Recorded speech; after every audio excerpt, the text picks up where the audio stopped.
When America's most dangerous criminals head to prison, extradition agents drive. On the open road, anything can happen. On any given day, Listen up. Agents face attack, collision, and ambush. Biggest crybaby cop. So shut up and just sit down. The road to the big house can be deadly. I think this is about to get nasty. Prisoner transport makes for a dangerous drive.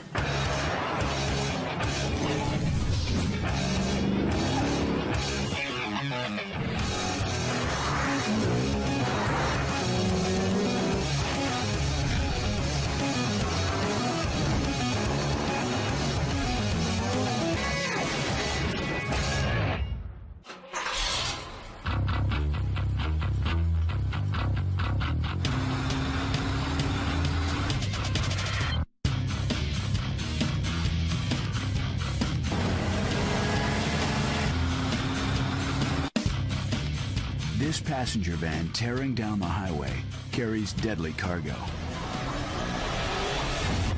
Inside are murderers, rapists, gangbangers, and drug dealers. All that's stopping these criminals from escape are metal grates and these men.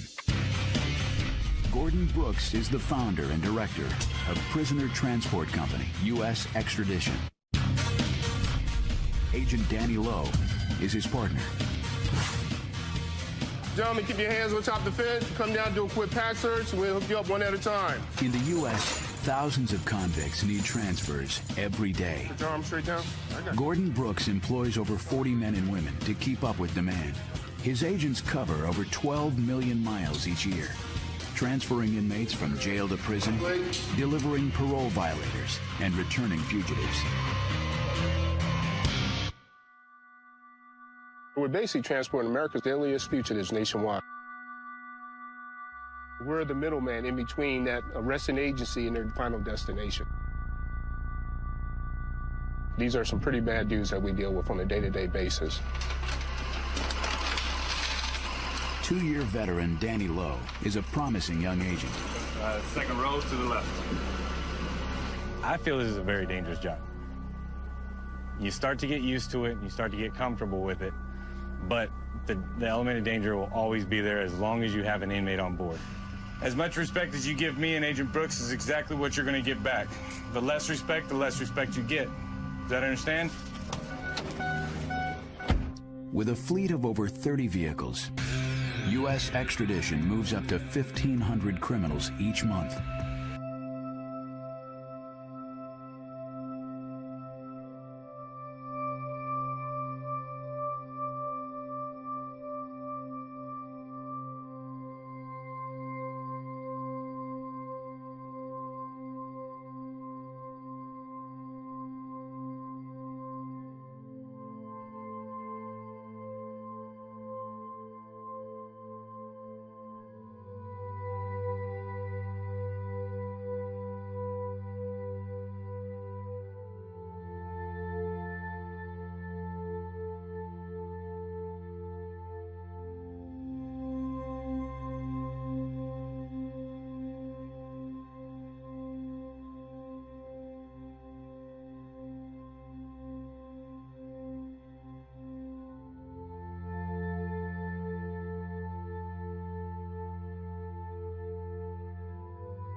It's long and nasty. On the road to prison, what can go wrong often does. This is all that's left of a prison van after it collided with a big rig on an Alabama highway Friday. A typical transport can turn deadly in a matter of seconds. Witnesses say the van burst into flames on impact, killing everyone inside. On this treacherous trip, Brooks and Lowe can't afford to lose focus. It was a wild afternoon in Santa Fe County that started off with an inmate escape and ended with a deadly crash off of Airport Road. You can be killed every day. Every day is a different day. Every day you have to be on guard, be on top of your game. To meet their grueling schedule, the agents hit the road by early morning. You know I love you, as always. I love you. All right, boo. The agents' wives know each goodbye could be the last. Bye. Love you. See you when you get back. Call me as soon as you get there. All right. I love you. Be careful. Love you too. He likes to tell me that his job is not dangerous, but I believe otherwise. I get scared a lot.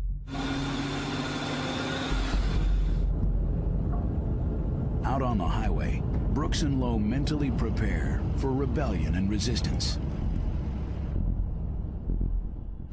When they're coming out of the jail cell, that's their chance to try to flex their muscle to intimidate you.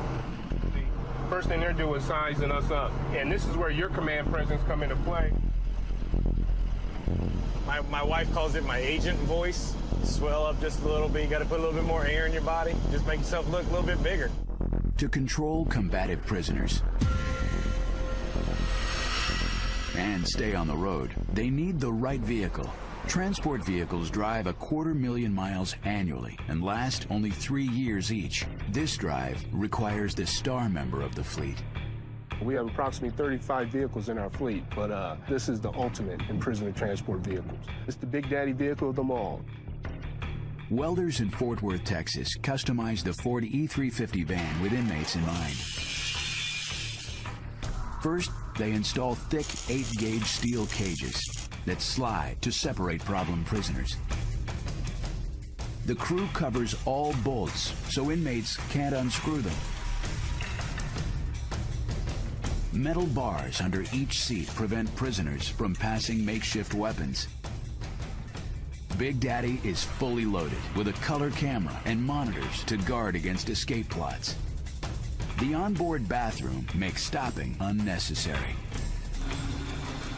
With a 235 horsepower engine and 37-gallon tank, Big Daddy is a fast-traveling jail cell, and agents are highway wardens. Today, extradition agents Gordon Brooks and Danny Lowe start a 3,800-mile prisoner transfer, the longest of their careers. At 10 a.m. on day one, they're 50 miles from Syracuse, New York. Yes, Agent Brooks, Director of Operations, U.S. Extradition. Good, good. We're about 10 miles out. We're en route to pick up Mr. Robert Davis being extradited. The first job order is from the Central New York Psychiatric Center. This isn't our normal typical day prison. This is a maximum security psychiatric unit. Inmate Robert Davis moves today from a psych ward to prison to begin a life sentence for capital murder. We take no individual lightly. This individual is a bad dude, just based upon his charges.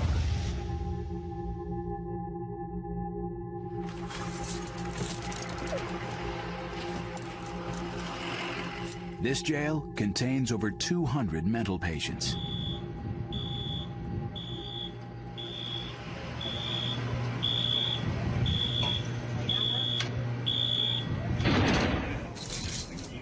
In 1998, Davis shot 2 men on a city street corner. Brooks secures the felon with waist chains, double-locked handcuffs, and foot shackles. He checks and rechecks the steel chains. Carelessness could spell disaster on the road. They're very crafty bastards, and they will take you out if given an opportunity. You have to be on point at all times. Stand back over there.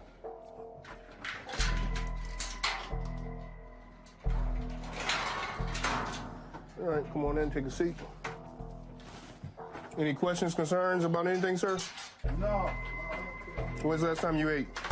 I ate breakfast about 2 hours ago. Okay, all right. I'm Agent Brooks. I run operations. We're not going to have any problems, correct? No.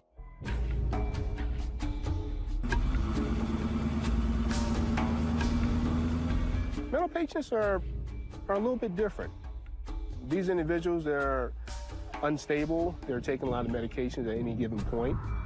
May not be in the right frame of mind. Mr. Davis. Yeah. Okay, when do you take your meds next? About 8 tonight. Okay, what are your medications for? Schizophrenia.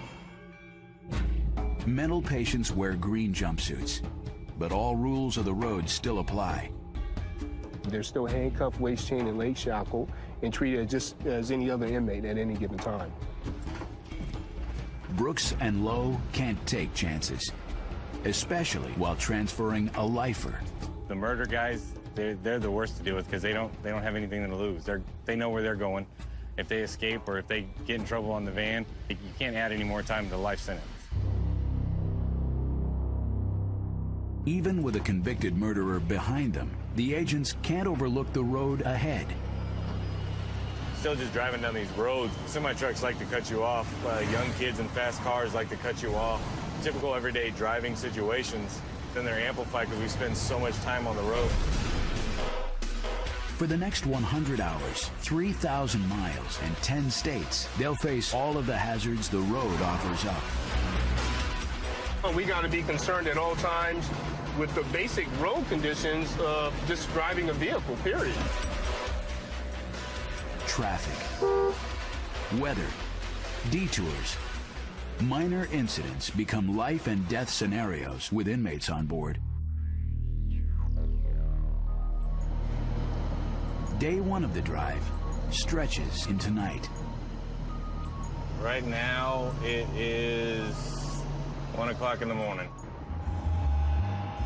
Prison transport is no 9-to-5 job. All right, about 5 minutes away from Greensburg, Pennsylvania, to pick up a male and a female inmate. Depending on the facilities, we can pick up inmates 24 hours a day, 7 days a week. With fatigue bearing down, the agents push to stay alert. The next inmate has a history of violence. We have to be on our guard even though it's late evening due to the male inmate we're picking up. He is wanted for capital murder in the state of Texas.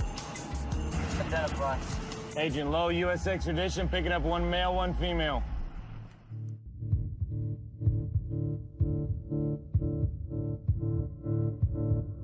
Tonight, James Edwards takes his second trip with U.S. extradition. This time, he returns to Huntsville, Texas on murder charges. Take a seat right there. Laura Spencer faces drug charges in Corpus Christi. To keep order, the agents use Big Daddy's sliding cages to separate males and females. Edwards, I ain't gonna have no BS, you understand? The agents roll on for 60 more miles before they can rest. After 17 hours on the job, Lowe exits near Pittsburgh and drives toward a local prison to house the inmates. Normally we can call any facility in the nation and get a courtesy hold for overnight housing. And then we'll go and get posted up at a local motel so we can get some rest. Inmates can't stay at just any motel. The agents rely on jails for courtesy holds. Agent Lowe, U.S. extradition. I have a courtesy hold for tonight. All right, guys, listen up. We're going to be getting in here for the night. We're going to go in and go get some sleep. We'll be back first thing in the morning to get you loaded up. Y'all don't make any moves when we have these doors open, okay? Inside, the wardens unshackle the inmates for sleep. But the level of supervision varies at each local prison. Inmates could arm themselves or arrange for help escaping. That individual may go into a holding cell, may have access to the phone and make a phone call to one of his gangbangers or fellow comrades in the criminal justice system. But to sleep, it's a risk they must take. With the inmates secured, the agents drive to the nearest motel for a few hours' rest. Sleeping is a very fine luxury that we sometimes do get. Any rest they grab now is key. They have 4 more punishing days to go. Agents Brooks and Lowe drive cross-country with dangerous criminals in a prison van.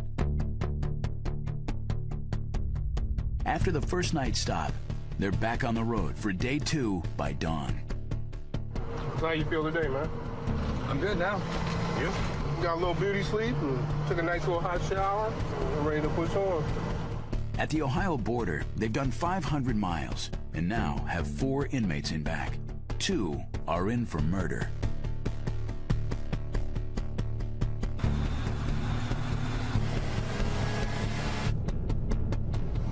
Commander, this is Alpha Team Leader. Be advised we're pulling off for our lunch break. Copy that, notify State Police.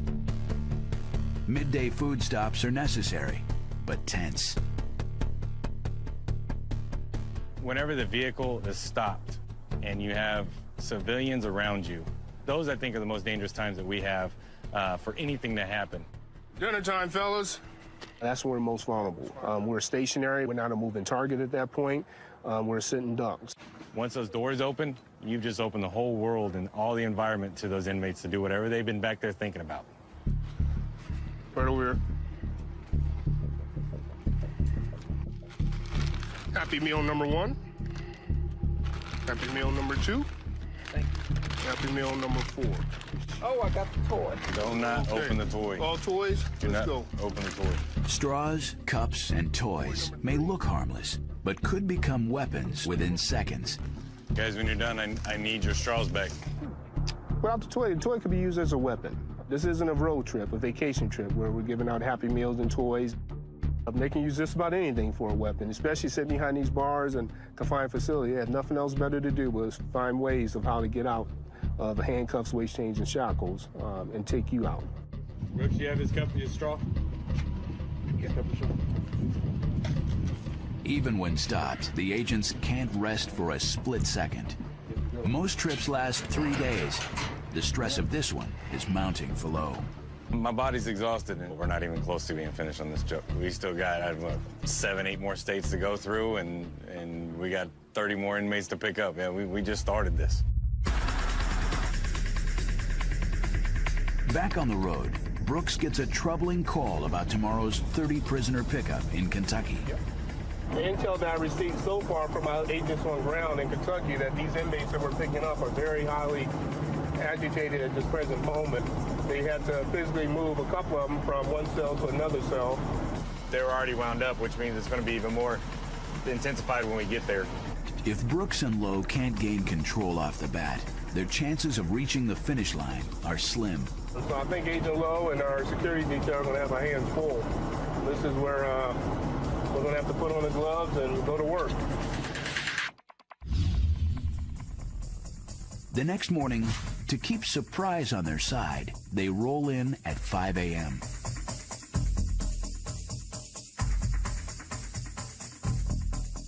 Right now they're asleep. We're going to go in here with these chains, rattle the chains, and a little wake-up call. Daddy's here to take you home. We're here at Ohio County in Kentucky, where we're about to start this major mass move situation. It's early morning hours. We're about to go in here and wake these inmates up and start rocking and rolling. The mass pickup requires 64 shackles, 6 additional agents, and 3 extra vans to carry all the prisoners. This dangerous drive just got 10 times bigger. Early morning in northern Kentucky, a team of agents from U.S. Extradition preps for a mass move of 32 prisoners. This is the big one. We're going to start figuring out who's going where, line them up, make sure everybody's got their property, money, meds, and paperwork.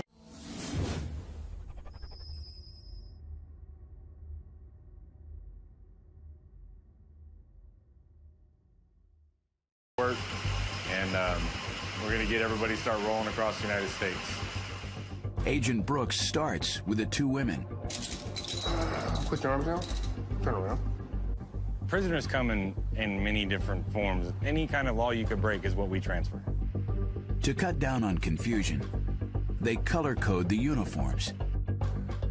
Inmates traveling in the follow vans get red vests. Turn around, face the wall. The worst of the group, riding on Big Daddy, get standard orange. With over 30 inmates, mistakes are more likely. I'm going to just double-checking Agent Brooks' cuffing techniques. You want to make sure all that stuff's secured. When we get them out, you don't want to get a kick in the face. Okay, what is your name? The new inmates seem compliant, but Brooks knows he's being watched. Individuals are sizing you up. Can I take this guy? Is he shaky putting on the handcuffs? You have to know your job inside and out. Turn it off, bring him out. At only 6 a.m., they slip behind schedule. The convoy vans are late. With his hands tied, Brooks loads the inmates into a holding yard to wait. So we're going to chill out here inside the cage. We got 20 minutes till the team comes.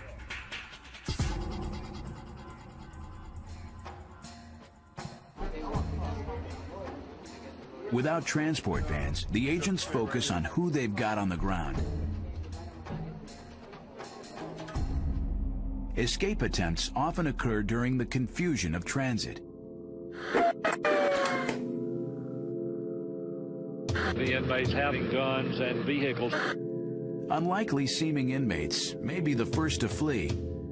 We don't know exactly how they were able to do it. A prisoner looking to run takes any chance presented. Extremely dangerous. They are more dangerous. They are more desperate. They are still armed, and we consider them extremely dangerous. All of a sudden he pulls a gun and says, "Give me your keys." And he said, "Give me your keys or I'll kill you." Yeah, what's your status?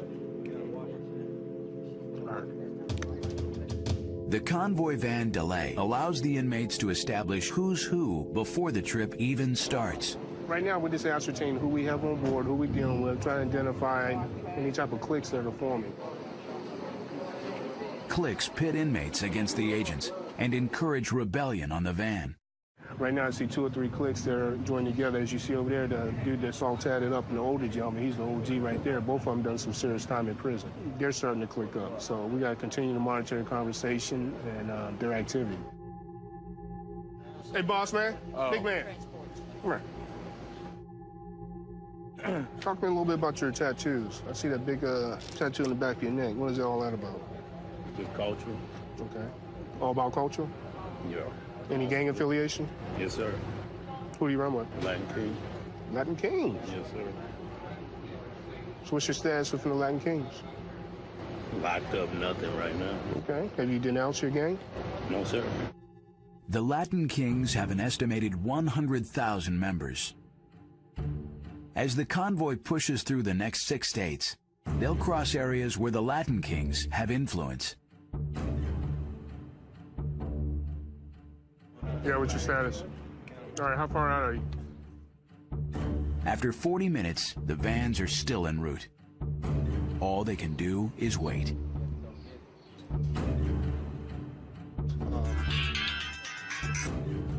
Yeah, Dukes. All right.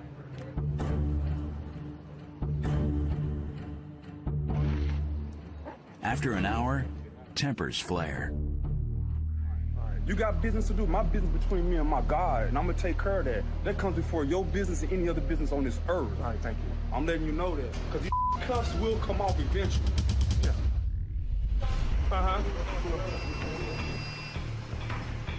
Just as inmate attitudes erupt, the convoy vans arrive. The agents meet to go over the route. We're gonna go to Whitfield, Tennessee, okay, but he's following us. Okay. Then we're gonna go to West Memphis. Let's make it happen. Let's do it. To the van, let's go. Let's go, 2 straight lines, keep the line straight. Come on, inside, let's go. Right on up. Mr. Regular, stand right here. They're already a handful. Can't even wait for what the rest of this trip's going to bring, because they're already starting out, so it's going to be fun. We're going all the way to Cali, right? Yes, sir. It's a long-ass ways away. You going? I'm going with you. It's me and you the whole way. So me and Brooks, those are 2 people that you just don't want to piss off right now.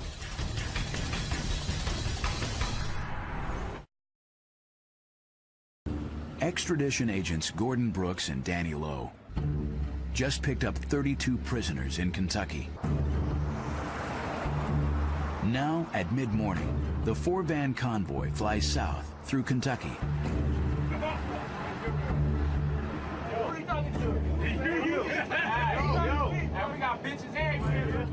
Inside the lead van, Big Daddy, one inmate's voice rises above the rest. Stephen Montgomery, known as California, returns home to Sacramento for drug and theft charges. Yeah, we have one guy back there right now that he's the ringleader. He's the one that's in charge of the comedy and the smart remarks. Oh, you thought I was gonna be nice, huh? ringleaders can turn the van against the agents in minutes. How's your bitch? We convicts, boy. Ain't nothing like. You have individuals that's going to take control of the van and start speaking up. He's going to be the basic spokesperson or the ringleader of that group. The unrest grows, but Brooks is forced to stay on track. Tonight, they pick up the deadliest fugitive they've ever encountered, and they can't be late. We have a very high-profile inmate being flown in from Puerto Rico who attempted to commit murder on a police officer and is a white supremacist, very, very bad dude. The fugitive lands tonight at an airport 300 miles away. The convoy has no time to waste. But as the miles tick by, order evaporates.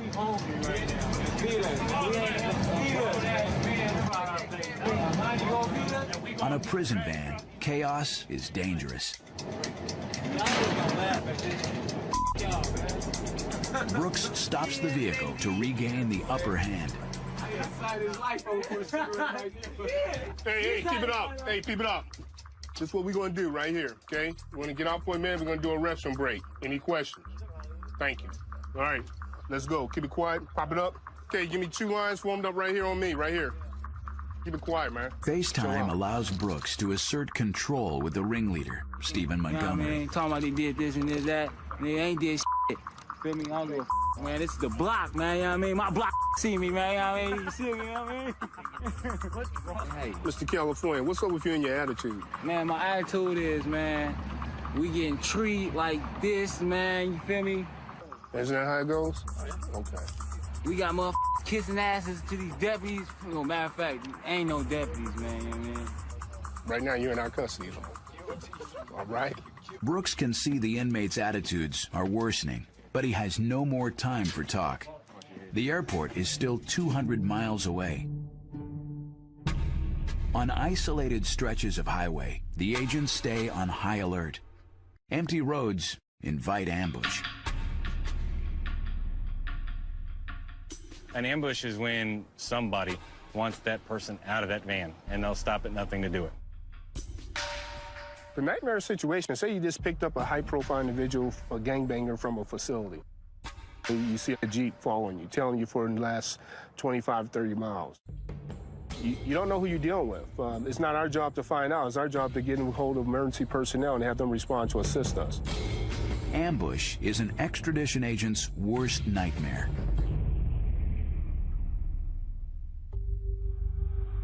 It's 4 p.m. Big Daddy must meet the fugitive in 2 hours.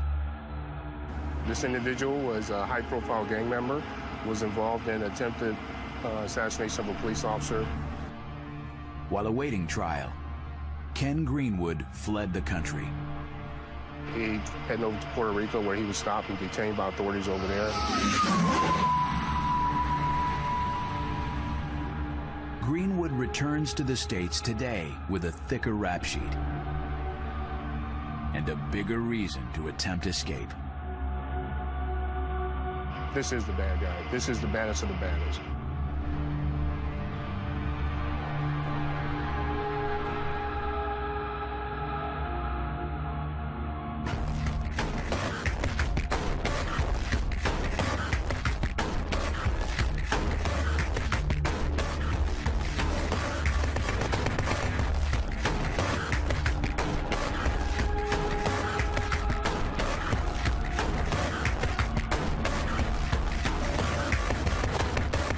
Thought he was going away on a little vacation trip overseas, but it didn't quite work that way.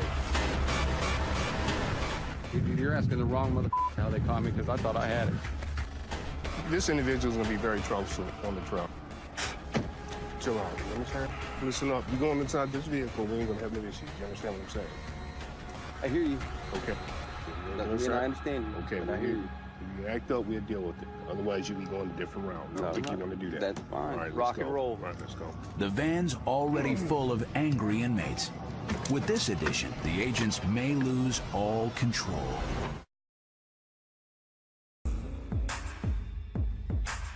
It's evening on day 3 of a massive prisoner transfer. Agents Gordon Brooks and Danny Lowe just added a deadly fugitive to the crowd of criminals.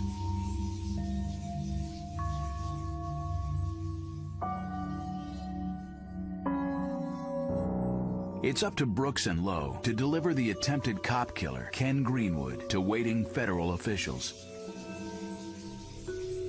This is the bad guy. This is the baddest of the baddest. There isn't anything worse in the world than a cop killer. How's that view? This individual will take out anyone. Only a few miles down the road, and already Greenwood dominates the van. Got to get all up in my pretty little grill. Through the microphone. The other inmates feed off the fugitive's energy. Then we just got rolling. With Greenwood on board, the ride becomes more dangerous by the second. Knock it off.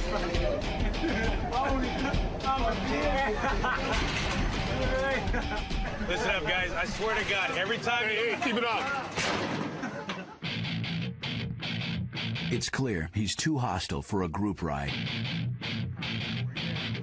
They need him off the van. Going where? What you just say? Yeah, I'm about to stroke out. They call in a private vehicle to send Greenwood straight to the federal marshals. All right, sir, we're going to go on a little trip. Do it. Good luck with that. I think this is about to get nasty.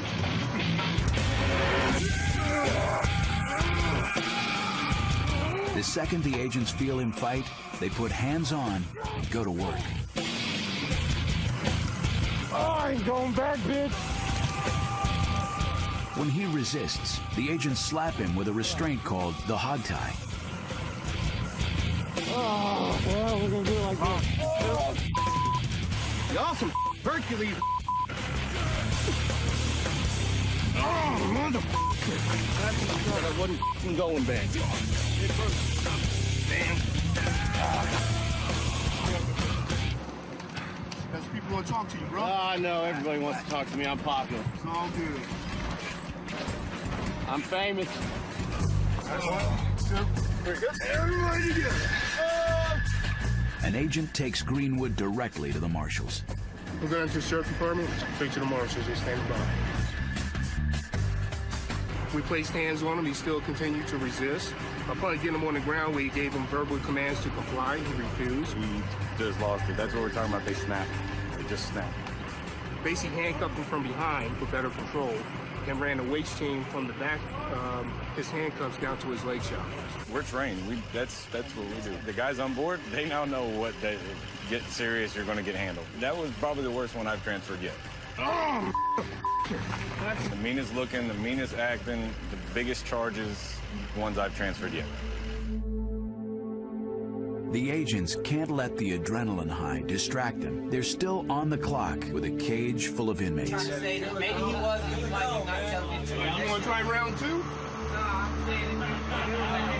Ooh, that's dang, man. It's over 1,900 miles to the end of the road, Sacramento, California. Day 4. Today, they'll log over 1,200 miles of desert in West Texas, New Mexico, and Arizona. At a jail in Cold Spring, Texas, they'll drop off 7 inmates, but take on 7 more. A risky proposition this late in the game. Once we get this group of individuals on board, and some of these individuals will be getting off board, the whole chemistry of the van will change. They're all going to start puffing their chest up. They're back there with their cliques right now. Well, now I'm introducing more people. By late morning, they arrive in Cold Spring. Try to fix wall, slide in. Down the middle, clump. Everyone in, let's go. Slide on down. Break it off against the wall. The 7 inmates who've reached their destination get their old clothes back. Turn around. For the new batch of 7 getting shackled, the drive is just beginning.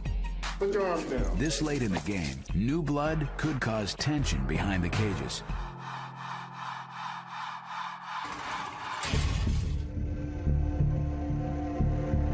Throughout day 4, the crew does drop-offs in Alamogordo, New Mexico, and then Phoenix, Arizona, where the convoy splits off.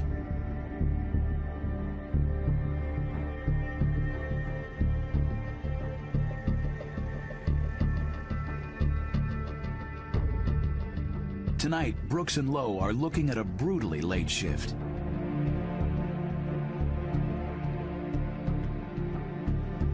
They can see troubles ahead. All right, look, real talk. You can give a little bit. Knock it off. Knock it off. Hey, wait to be on your mind. Seems like we're gonna have a little headache tonight, so it's gonna be a rough night tonight. Chemistry, as you can see, is starting to change. Come on, boy, come on. Cali business, come on. Cali business, chill out, all right? The California team is not gelling with the Texas crew. The friction is starting to set in. Let's just chill out. We got a long night, fellas, all right? Gordon grabs a rest in the follow vehicle, while Danny drives the graveyard shift. We're in for a long night.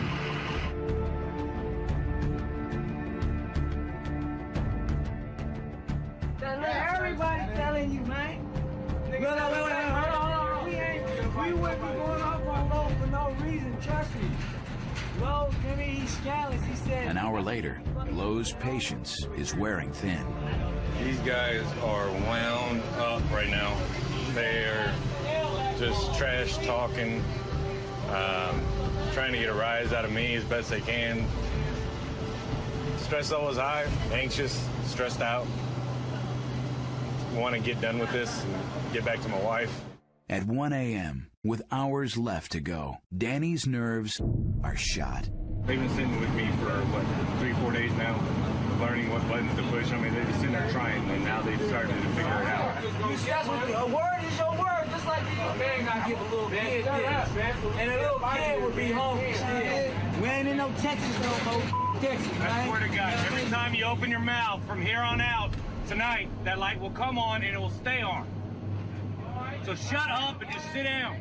I'm getting tired of hearing your mouth.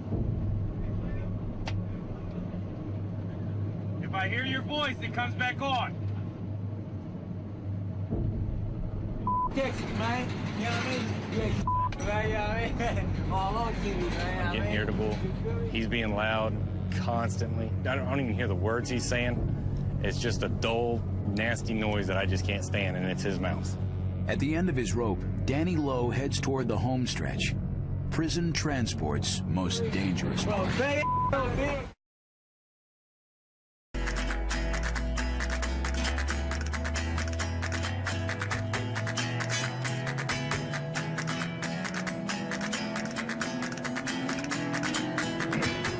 Alvin, you got a copy? Extradition agent Danny Lowe drove through the night with 4 angry inmates pushing his buttons.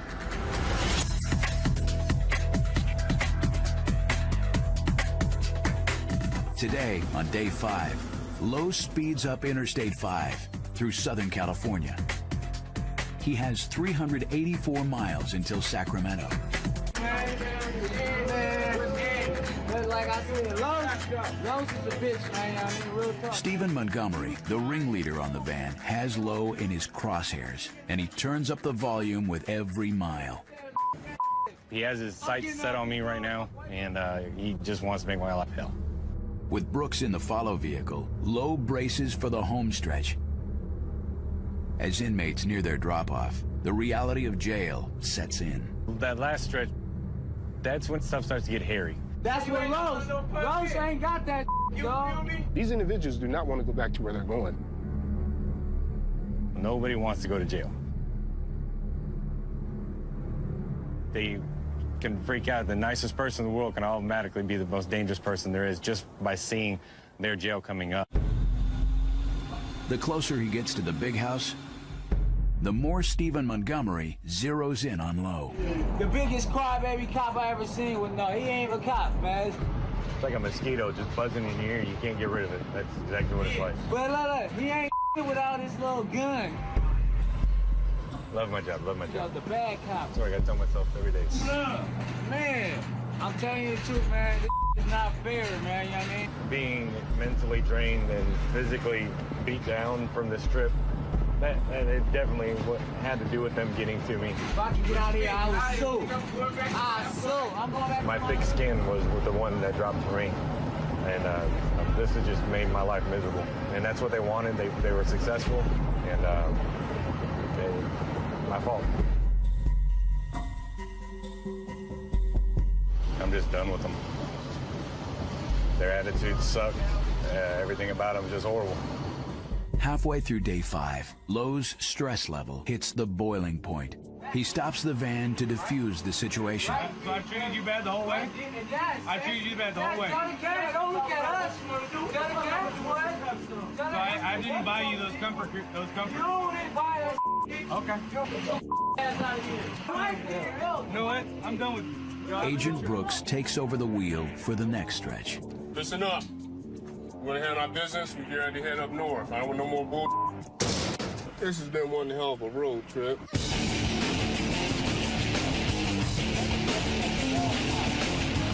Several inmates decided to harass partner Agent Lowe.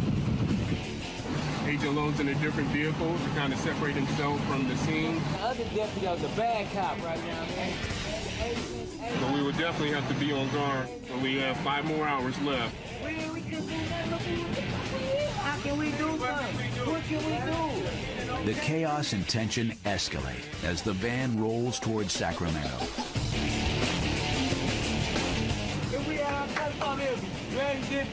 Reality sets in that, oh, you've been on the road having a good old easy time talking and sitting in a comfy chair.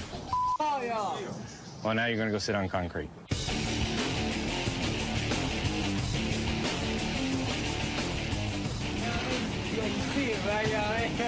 After dropping off one more inmate, Lowe returns to Big Daddy for the final leg. Not anybody can do this job.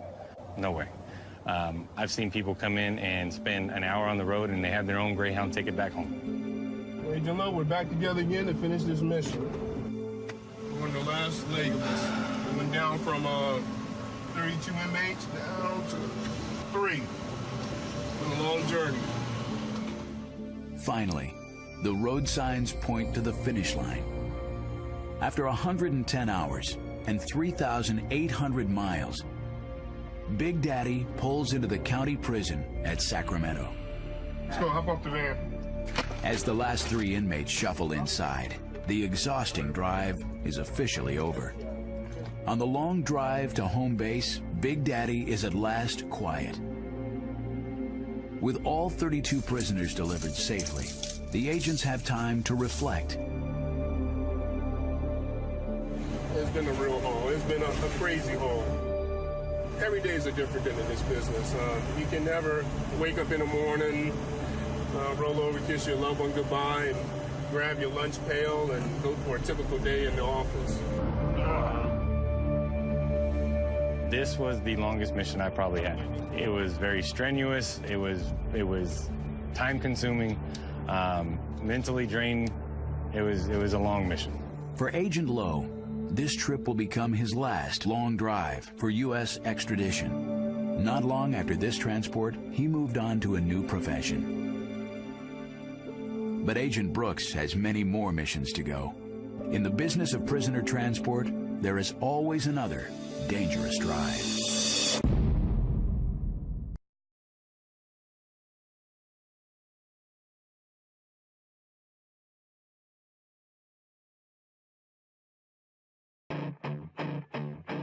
When America's most dangerous criminals head to prison, extradition agents drive.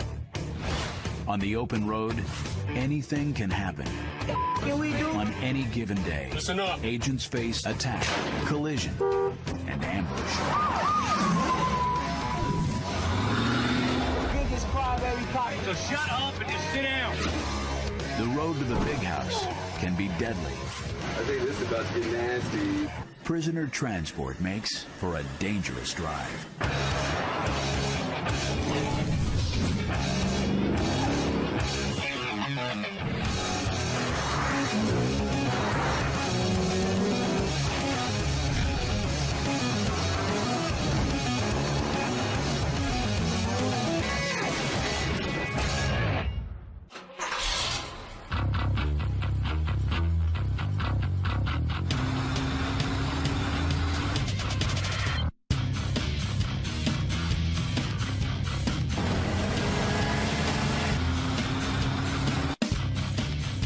This passenger van tearing down the highway carries deadly cargo.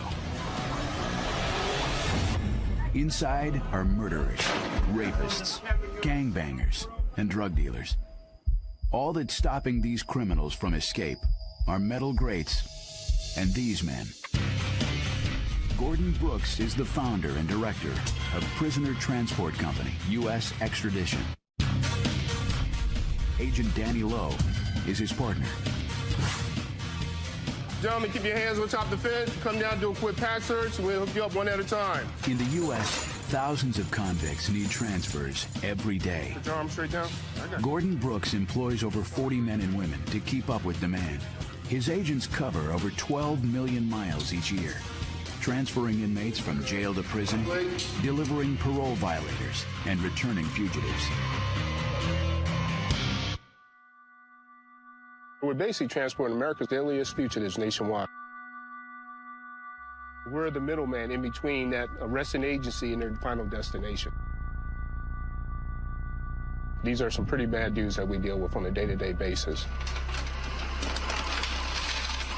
Two-year veteran Danny Lowe is a promising young agent. Second row to the left. I feel this is a very dangerous job. You start to get used to it, and you start to get comfortable with it, but the element of danger will always be there as long as you have an inmate on board. As much respect as you give me and Agent Brooks is exactly what you're going to get back. The less respect you get. Does that understand? With a fleet of over 30 vehicles, U.S. Extradition moves up to 1,500 criminals each month.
It's long and nasty.